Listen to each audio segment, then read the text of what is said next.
Good morning. I'm Marty Kazmersky, and I'll lead us through the online service today. We recommend that you set your screen to speaker mode for this service. Also, please remain on mute during the service. It's November 28th, and Hanukkah begins this evening. This is our Common Ground service online. Pathways celebration of worship for people of many paths who are gathering virtually to share in the responsible search for meaning and truth. Pathways is a warm and open community where all who come with open minds and kind hearts are welcome, regardless of ability, age, race, gender identity, or sexual orientation. If you are visiting with us for the first time today, we welcome you to our virtual service and hope that you'll visit us in person when we can be together again soon, we hope. Please feel free to introduce yourself in the chat, to send us a note about your visit, or to ask more information about Pathways, email office@pathwaysuu.org. We hope that all who join us today find this a safe and inspiring online place to worship. We have exciting breaking news today from the RE Council. We have a new part-time DRE. His name is Thomas Earthman, and he's with us today on Zoom. And I'd like Thomas to introduce himself and tell us a little bit what he has planned for our kiddos. Thomas? Good morning. My name really is Thomas Earthman. My pronouns are they and he. I live in Denton with my wife and the two youngest of our 5 kids. I'm in my 4th year as a faith development professional, and I'm on track to start credentialing through the UUA next year. I've studied many areas of religious education for all ages, and I also have specific training in volunteer development and leadership. I've also taken classes on anti-racism and anti-oppression work as an individual and within our faith movement. I currently serve at the national level on the UUA's General Assembly Planning Committee, and I serve with the region for the last 4 years as the middle school teacher for the Point Summer Camp. So June and July have been very busy. As far as what I have planned, we are still cooking up a lot of that, but I'm very excited to come in and start getting to know the kids and figuring out what it is that they need. We'll definitely be doing fairly traditional RE for the younger kids. We may have to do something a little less traditional for some of the older kids, based on space requirements and the fact that it's just harder to get high school students to show up early to anything. So, and you know, I am very much looking forward to getting to know all of you and learning more about the needs of the congregation. I'm super excited to be here. Thanks for having me. Thank you, Thomas. Welcome. Our opening hymn is All Will Be Well, a conversation with Julian of Norwich, written by Reverend Meg Barnhouse. Meg is a senior minister of First Unitarian Universalist Church of Austin, Texas. She is also a humorist, an author, and a singer-songwriter extraordinaire. And now, with your mics remaining on mute, sing along to All Will Be Well.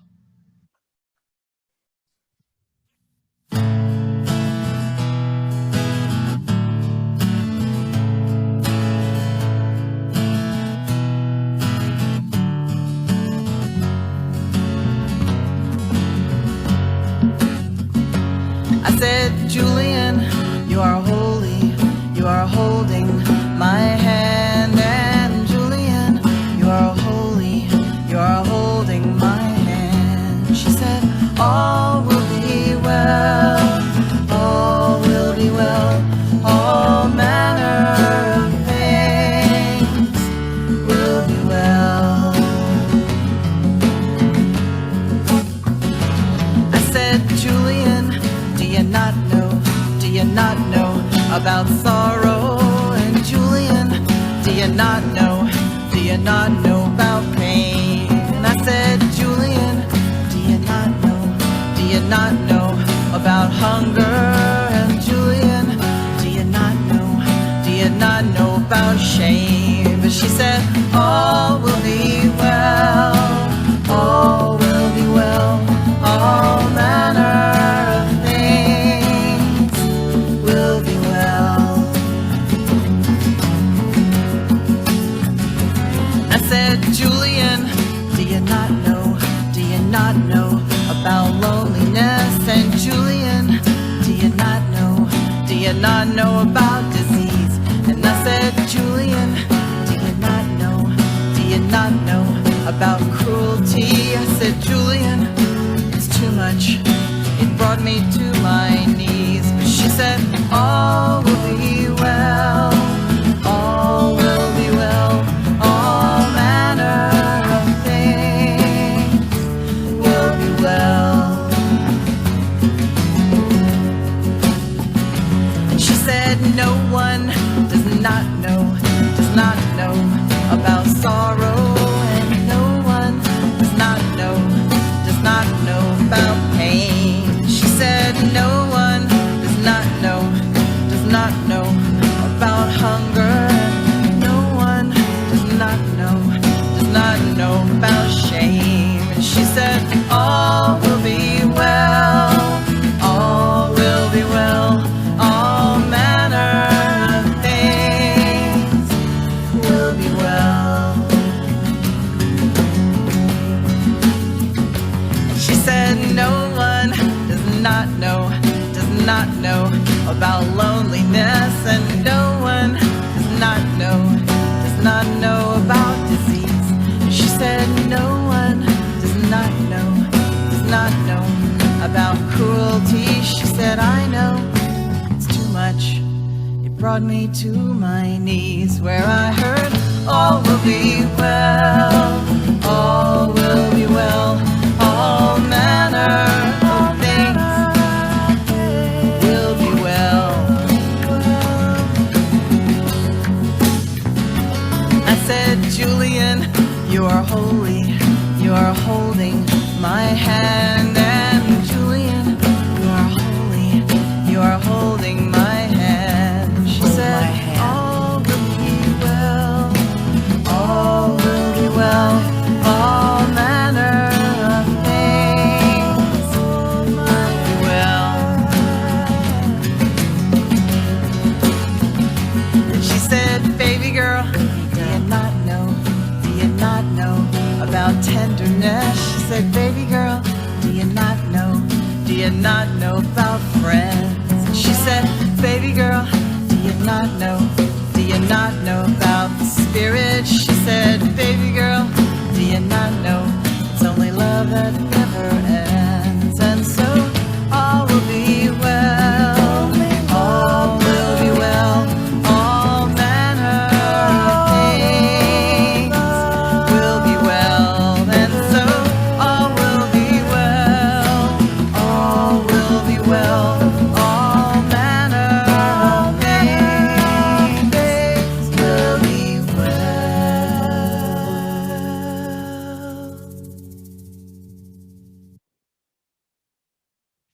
This month's theme is holding history.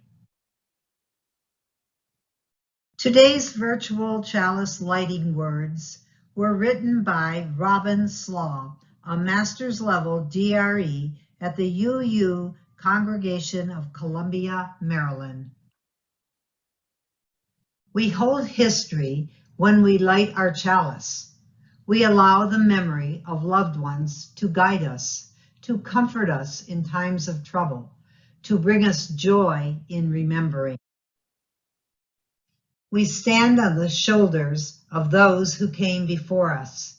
We square our shoulders for those who follow, to stand on our shoulders and move the work forward. We hold up the painful parts of our past, remembering the times people were marginalized, promising to do better when we know better. We recognize the impact we have on those who follow us, just as we have been impacted by the actions of those who came before, holding awareness of the earth and all her creatures. We light our chalice to hold the history of what came before, what will follow as history yet to be created, and to shine our light brightly in our world. And now, let's read together our Unitarian Universalist sacred promises. Love is the doctrine of Pathways Church. The quest for truth is our sacrament, and service is our prayer. To dwell together in peace, to seek knowledge in freedom, to serve the human need to the end that all souls shall grow in harmony with the divine. Thus do we covenant with each other. The Buddhist Metta meditation is the text of the hymn 1031 in our Singing the Journey hymnal. It was put to music by Ian Riddell and Mark Hayes. With your mics remaining on mute, sing, "May you be filled with loving kindness."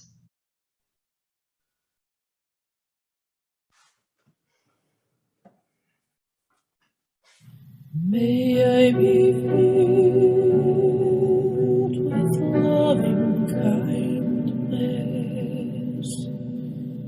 May I be well. May I be filled with loving kindness. May I be well. May I be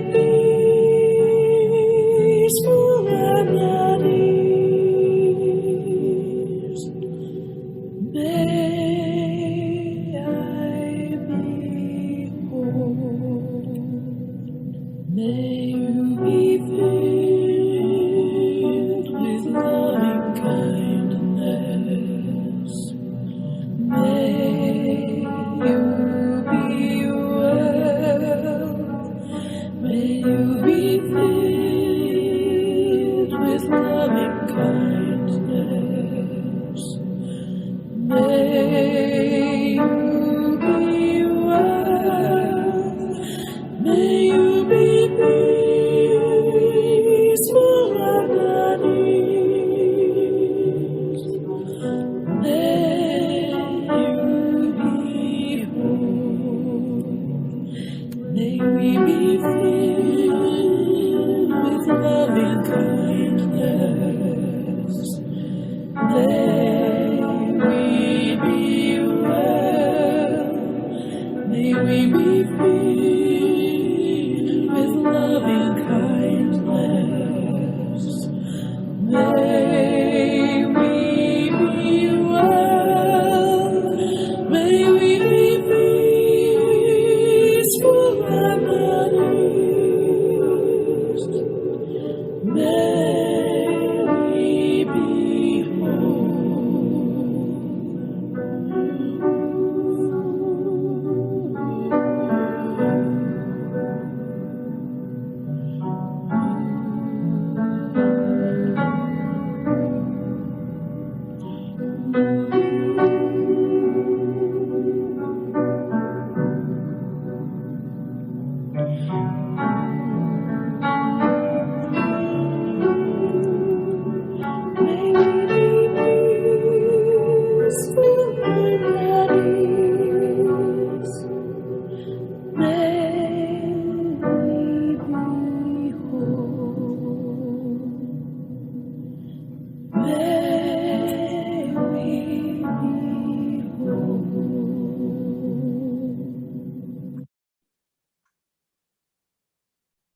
We all want hatred to end And today's call to worship is an extraordinary poem describing hatred.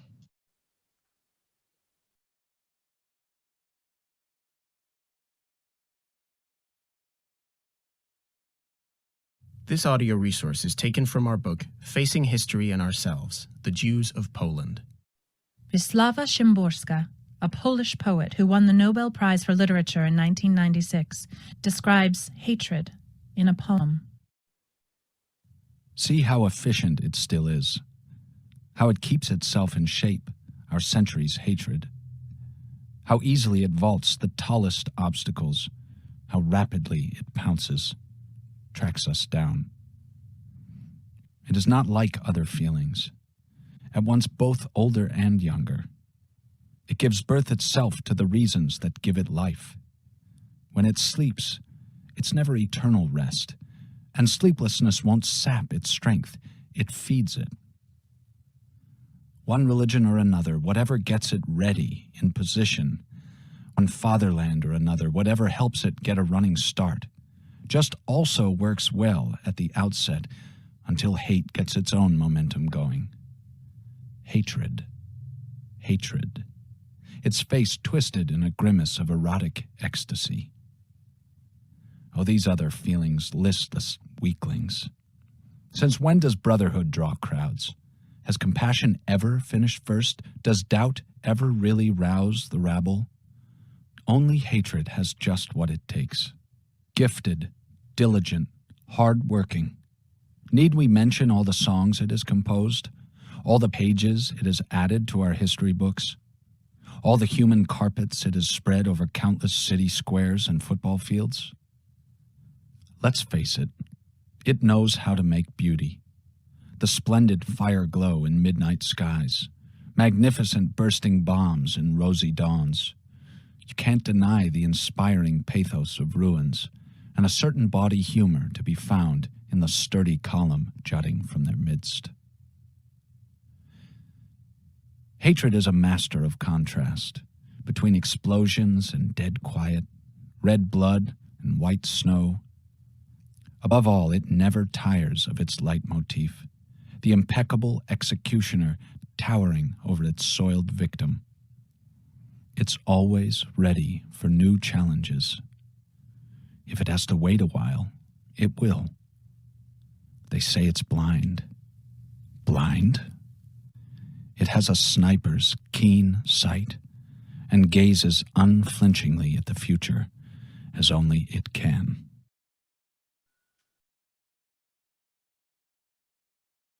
For more information about this and other resources from Facing History and Ourselves, please visit our website, www.facinghistory.org. Today's speaker is Cheryl Drazin, Vice President of ADL's Central Division. Cheryl and her team work daily to fight anti-Semitism and all forms of hate. Cheryl joined ADL in 2013 as the Jean and Jerry Moore Southwest Civil Rights Council. In 2016, she became the regional director for the Dallas Regional Office. Prior to joining ADL, Cheryl was a shareholder where her practice focused on labor and employment litigation. Cheryl received a BA degree in political science from Washington University in St. Louis and earned her JD from the University of Texas School of Law. And now, let's welcome Cheryl to Common Ground. Thank you all. It is wonderful to spend the morning with you. I hope everyone had a fabulous holiday weekend. And I'm going to talk about an area in the world that has, unfortunately, a lot of job security right now. Fighting hate is full-time work, and it is honestly running very parallel to the conversation that was happening when we opened this morning about concern that we're learning about the new Omicron variant. What is it going to mean and how is it going to spread? I think that thinking about hate as viral is a pretty accurate accurate description. If we're going to move through a set of slides, not that there's going to be a quiz at the end, so names and dates and numbers, I really don't want you to focus on, but I did think it would give us a little bit of context for our conversation. So if we move forward, I'll share a little bit about ADL and the alphabet soup of our 100 and almost 9-year-old organization. We began in 1913 doing the exact same thing that we do today, and with a couple of clicks, they'll pop into the slide. This is one of those fancy ones. To stop the defamation of the Jewish people and to secure justice and fair treatment for all. And how that work shows up in community is in civil rights work. It is in hate crimes work. ADL was the organization that led the movement to the Shepherd-Bird Act, Hate Crimes Act, which was passed honestly not that many years ago, just celebrated its 13th birthday in October of this year. But really the notion that bias motivation is something that as a society we need to speak up about and stand out about. We study extremism across the spectrum. Unfortunately, that work too has really increased, particularly this year, starting with the insurrection in January, to actually be tracking where movements are, has been a very, very busy year for us.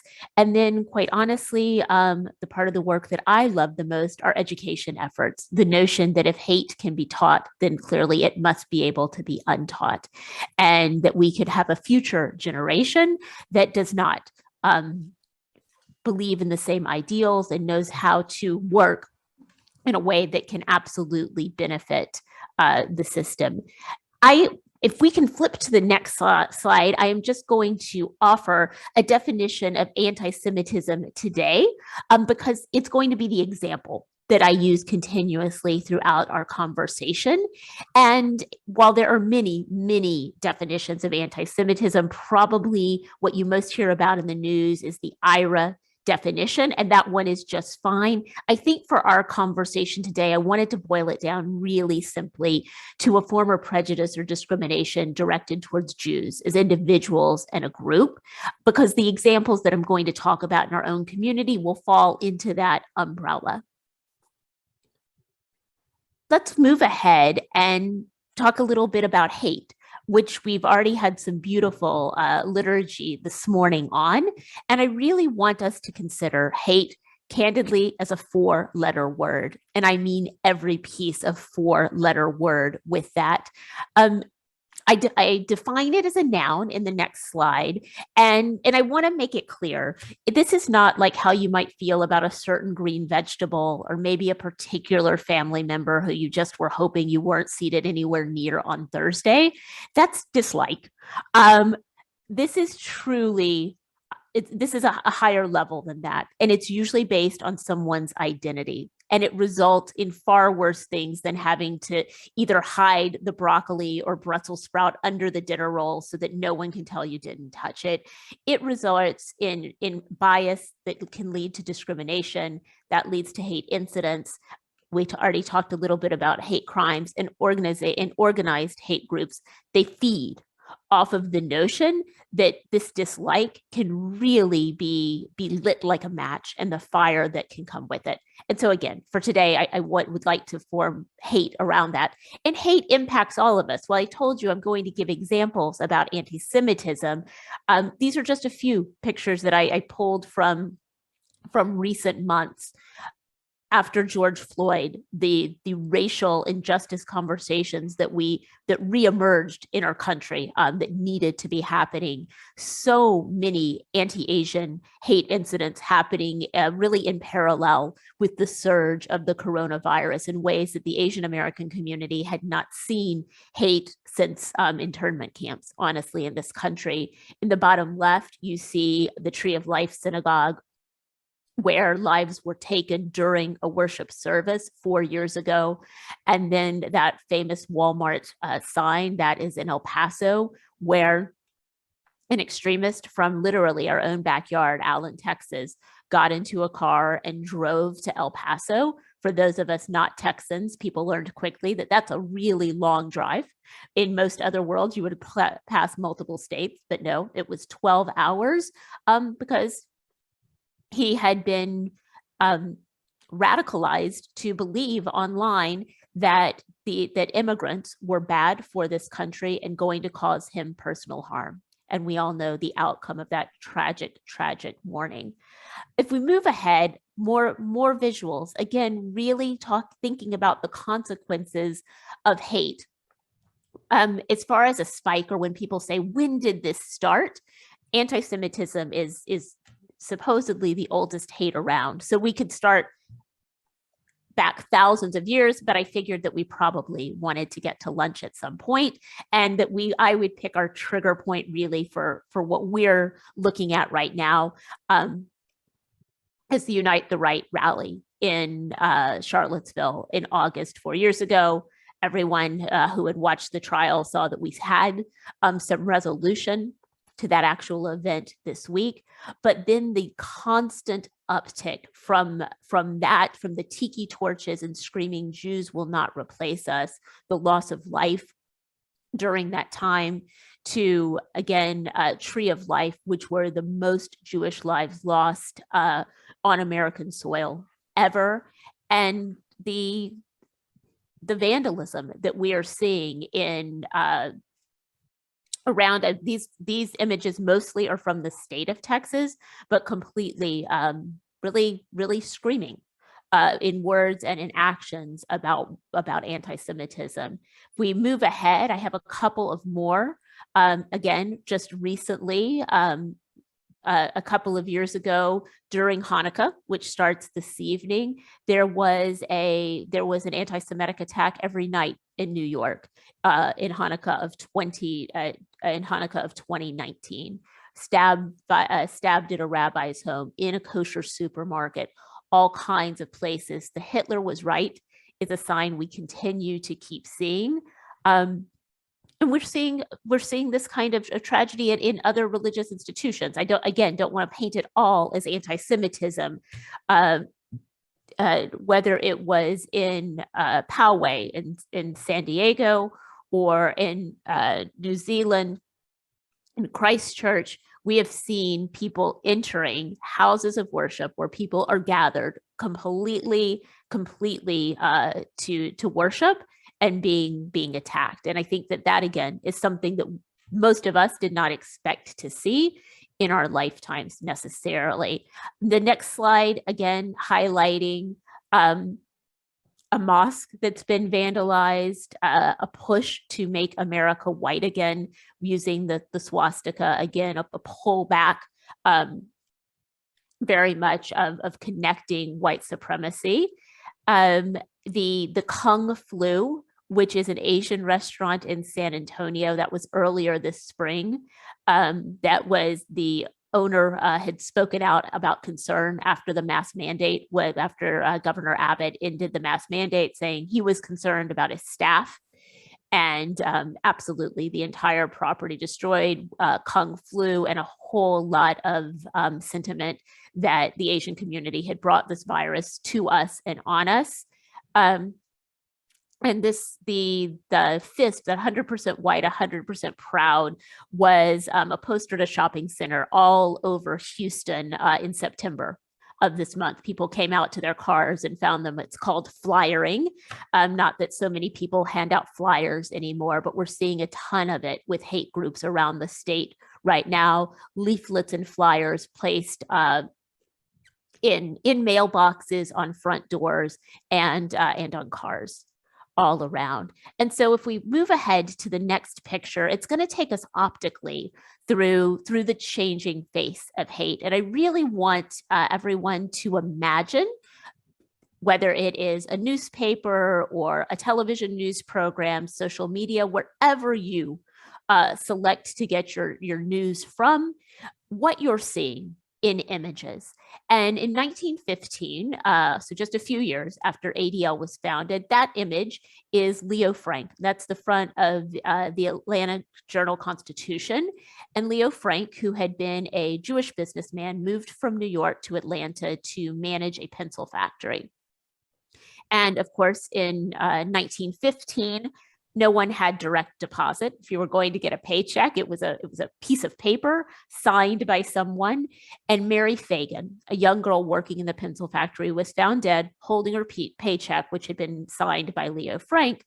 That the district attorney used that as evidence to claim that Mr. Frank, the new Jew in town, must have killed Mary Fagan. If you are at all familiar with the history of the KKK, there is a chapter of the Klan, the Knights of Mary Fagan, named after this young white woman who was found dead in the pencil factory.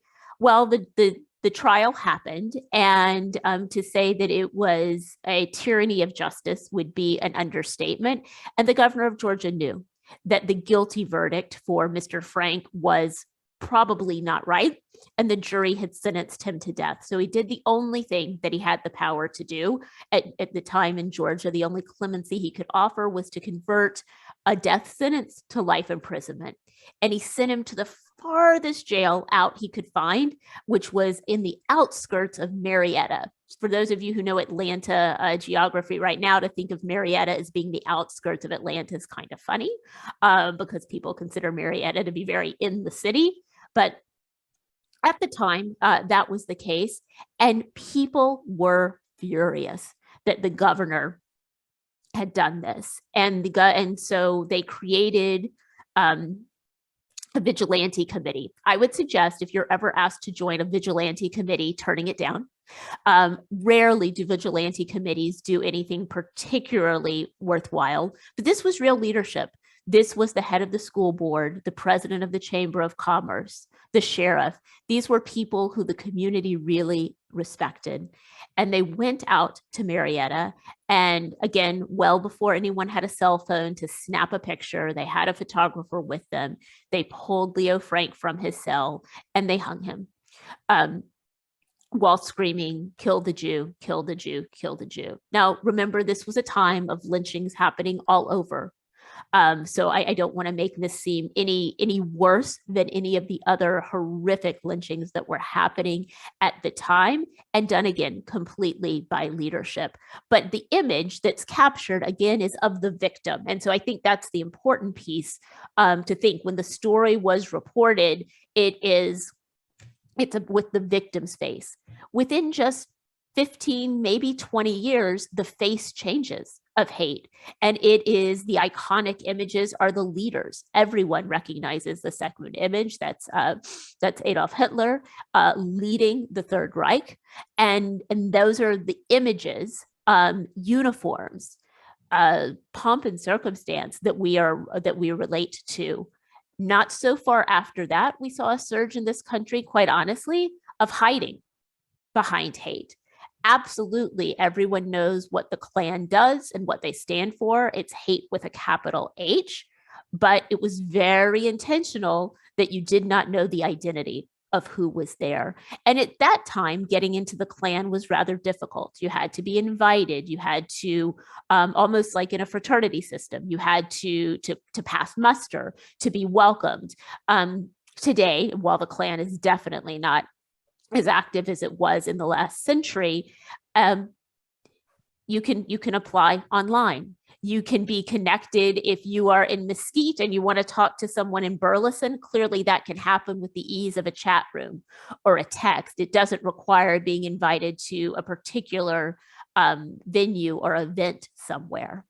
By the late 90s, we saw Klansmen really enter mainstream politics. David Duke from my home state, Louisiana, was elected to Congress, ran and came close to winning a governorship, really resting on the laurels of having been the Grand Wizard, the leader of the Klan.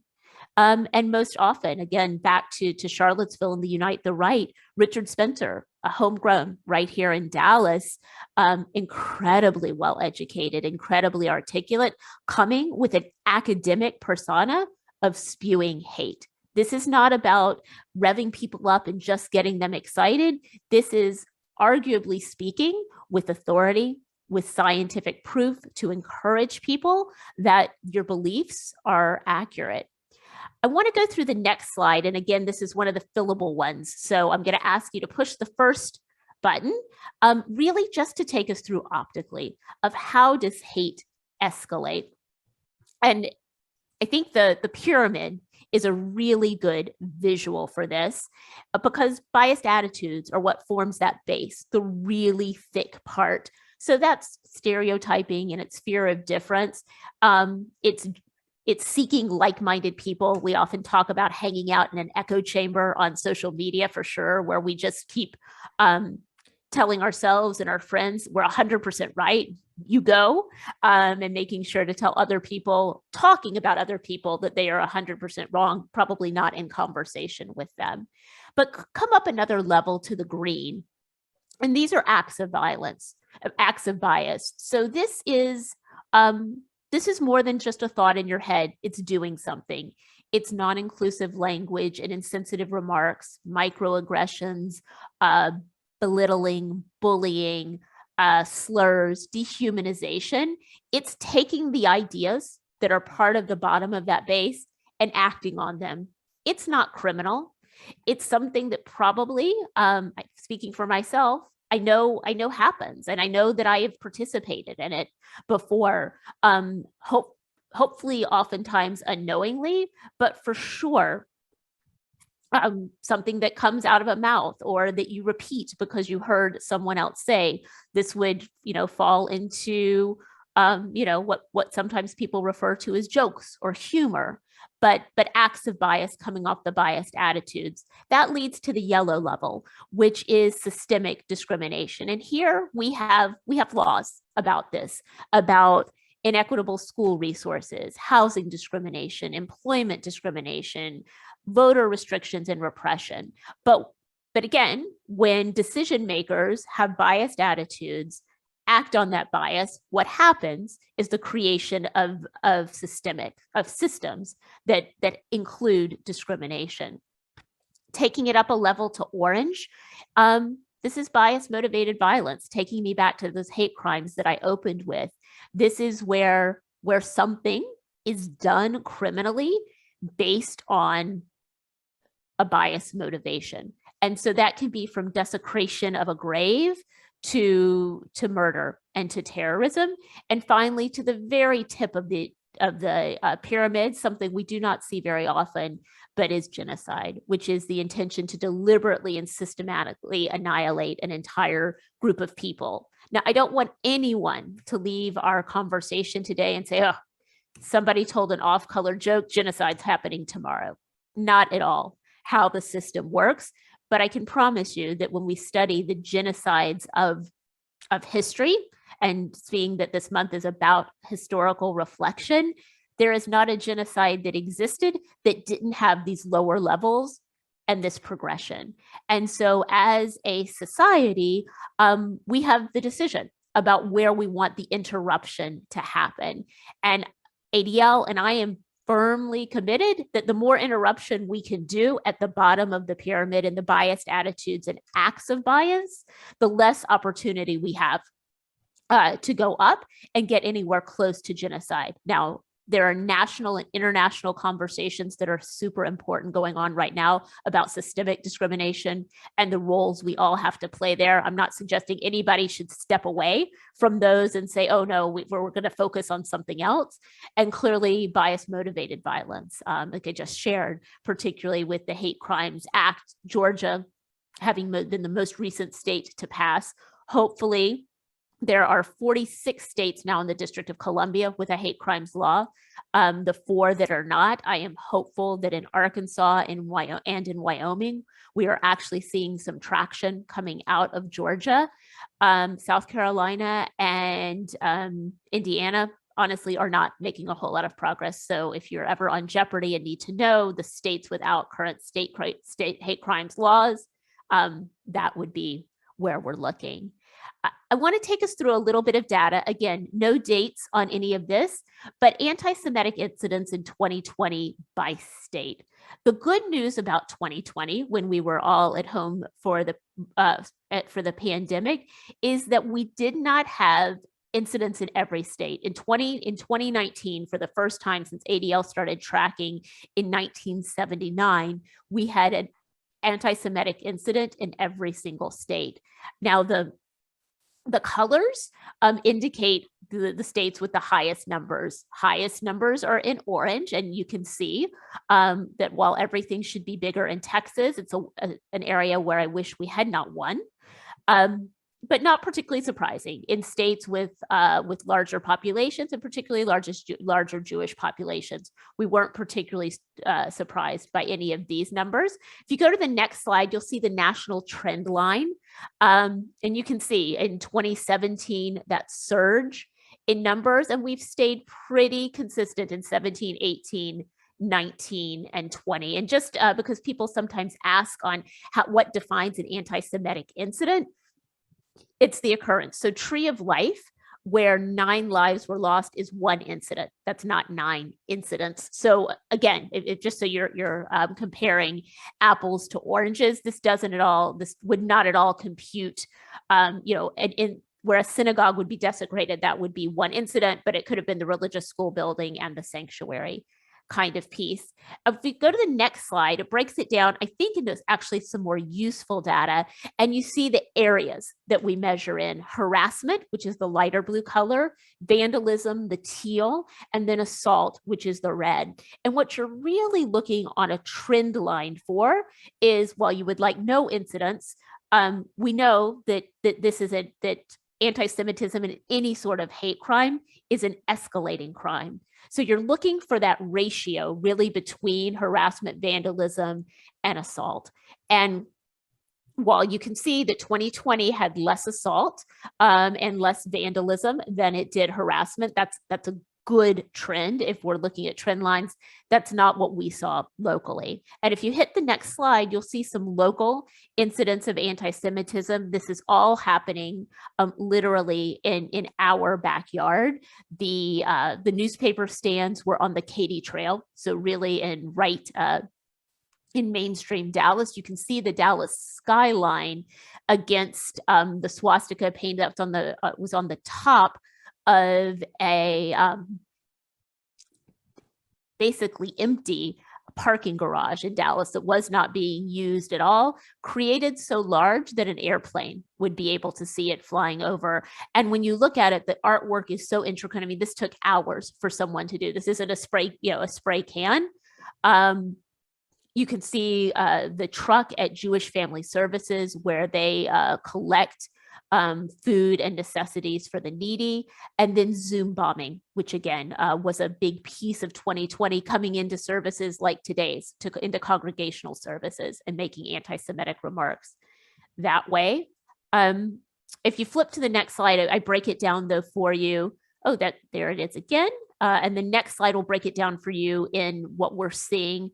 This is the most disturbing part, is that in North Texas and Oklahoma, we saw not only 127% increase in incidents from 2019 to 2020, but we flipped. We now have more vandalism in North Texas than we do harassment.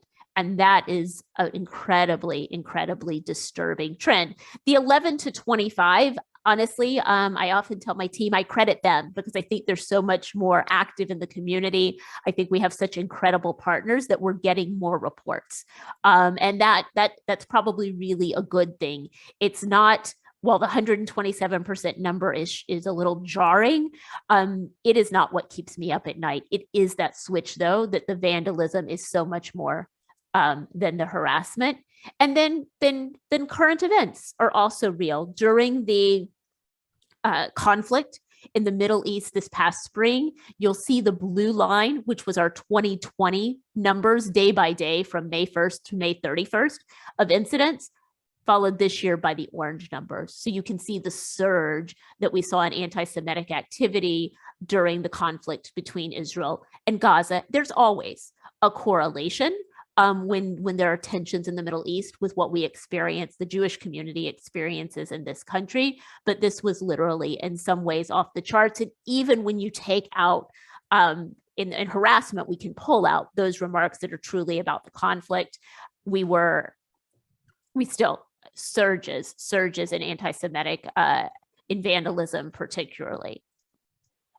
Recently, you probably have seen we are getting a lot of what we call Holocaust analogies. So you see hanging from, this happens to be on Central Expressway in Dallas, hanging like a bed sheet comparing World War II and to vaccine mandates. You'll see unvaccinated on the Yellow Star, like during the Holocaust, that was used for a political fundraiser in Tarrant County until it was taken down. And then Holocaust analogies, also the Holocaust discussion that happened in South Lake recently, where an administrator suggested that, insinuated that there might be an opposing view to the Holocaust.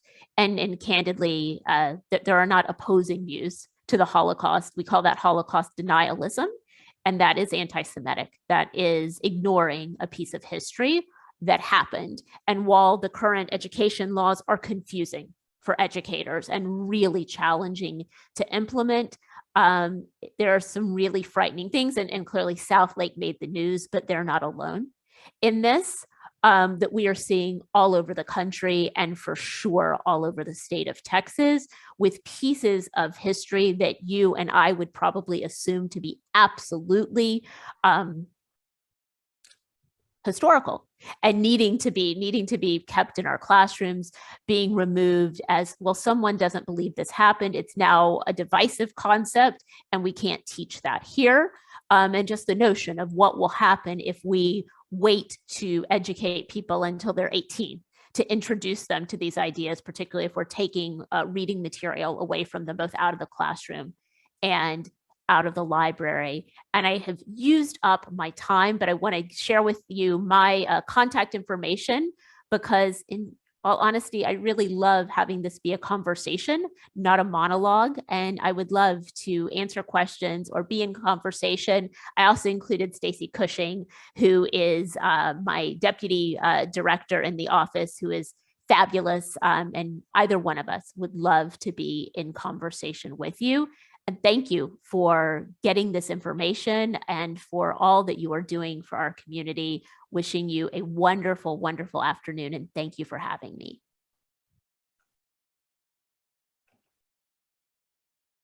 Thank you so much, Cheryl, for being our speaker today. Please stick around after the service, where Cheryl will be available for questions and discussion. Our closing hymn is an African-American song sung by Jess Huteman. There is more love somewhere.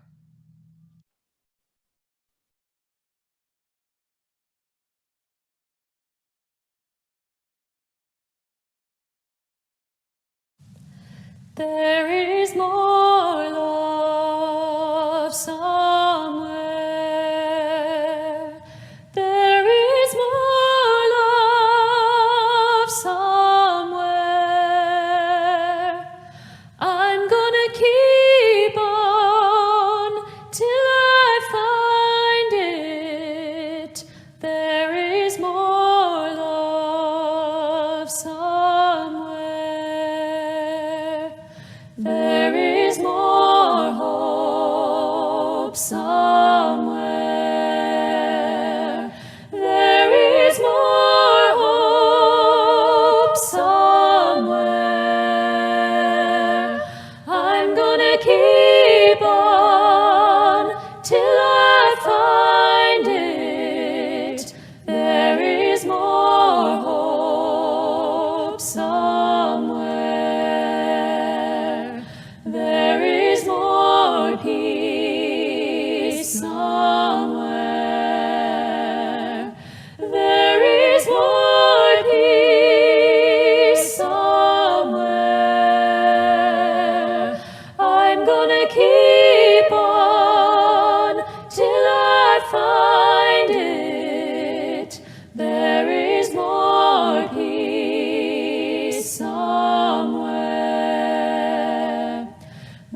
We hope that each of you, on your individual path through joys and questions of life, found some common ground with your virtual travelers today.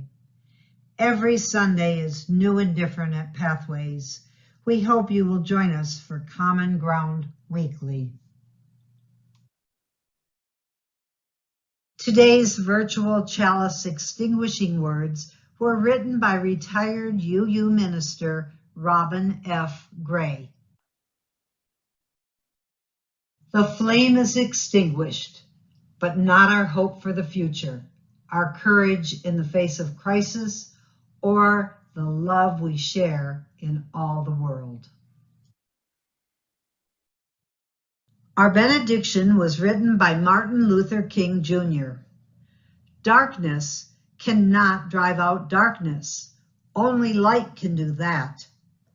Hate cannot drive out hate. Only love can do that. Hatred paralyzes life. Love releases it. Hatred confuses life. Love harmonizes it. Hatred darkens life. Love illuminates it. I have decided to stick to love. Hate is too great a burden to bear. Blessed be. Go in peace. Thank you, everyone, and thank you, Cheryl. That was amazing.